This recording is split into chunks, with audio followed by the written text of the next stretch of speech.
बहुत से लोग ये समझते हैं कि माजी की हर बात, हर खुशी, गम, दर्द और मसरत को याद रखना हमें मजबूत बनाता है, मगर हम अक्सर यह भूल जाते हैं कि हर चीज को अपने साथ उठाए रखना दानाई की निशानी नहीं है।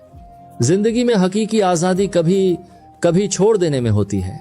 यह कहानी एक इस्तारे की तरह है या एक आईने की तरह जो हमें जिंदगी का एक अहम सबक दिखाती है।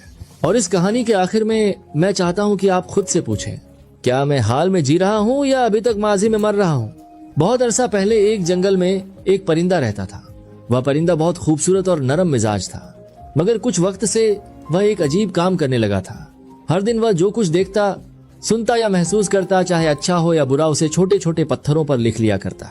फिर वह उन पत्थरों को एक छोटी सी थैली में रखकर उड़ जाता, चाहे याद खुशी की हो या गम की।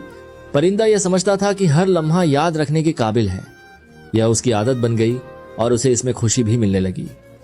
वह सोचता था कि अच्छी यादों को हमेशा सुरक्षित रखना चाहिए, क्योंकि शायद ऐसे लम्हा दोबारा कभी ना आए, और बुरी यादों में भी कोई न कोई सबक जरूर होता है, इसलिए उन्हें भी लिख लेना चाहिए। शुरुआत में यह सब उसके लिए दिलचस्प था। वह रोज अपने अनुभव पत्थरों पर लिखता और थैली भरता जाता, लेकिन वक्त के साथ यह आदत मजबूत होती गई।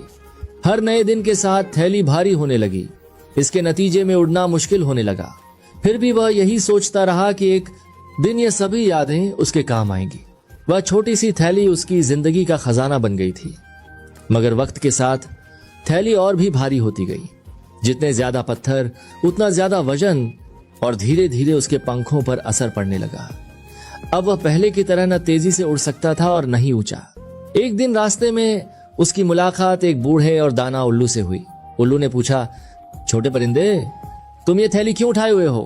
परिंदा मुस्कुराया और बोला, इस थैली में मेरी जिंदगी की हर चीज है, हर खुशी, हर गम और माजी के सभी सबक। उल्लू ने माथे पर बल डालते हुए कहा, फिर क्या तुम हाल में जिंदा भी हो या सिर्फ कल की यादों का बोझ उठाकर उड़ रहे हो? परिंदा ये बात न समझ सका और उड़ गया, लेकिन इस बार उसकी परवाज़ पहले से ज्यादा भारी और तकलीफदेह थी। कुछ हफ्ते गुजर गए। अब थैली इतनी भर चुकी थी कि उसमें से पत्थर बाहर निकलने लगे थे। परिंदा जमीन से बमुश्किल उड़ पाता था। उसके पंखों में दर्द होने लगा और उसमें ताकत नहीं रही। फिर भी वह थैली को घसीटते हुए साथ ले जाता रहा। एक बारिश वाले दिन जब वह आगे बढ़ने की कोशिश कर रहा था, वह फिसल गया।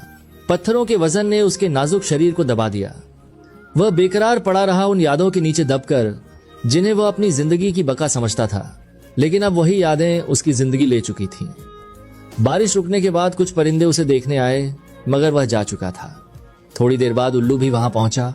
उसने खामोश परिंदे को देखा और उदासी से कहा, यादें रहनुमाई के लिए होती हैं, बोझ बनने के लिए नहीं। यह छोटी सी कहानी हमें एक ताकतवर सबक देती है। चाहे यादें अच्छी हों या बुरी, उन्हें माजी में ही छोड़ देना चाहिए। हमें भूलना और आगे बढ़ना सीखना होगा। हमें हर चीज अपने साथ नहीं लेनी चाहिए। हम अक्सर यही गलती करते हैं। हम हर छोटी बड़ी याद जमा करते जाते हैं, लेकिन अगर हम रोज माजी का बोझ उठाए रखें तो अंदर से थक जाते हैं। हम हाल से लुत्फानंदोज नहीं हो पाते और भविष्य की ओर नहीं बढ़ पाते। बिल्कुल इस परिंदे की तरह बहुत से लोग माजी के दर्द या यहाँ तक कि माजी की खुशियों को भी बहुत देर तक थामे रखते हैं। मगर जिंदगी का असली मतलब छोड़ देना है।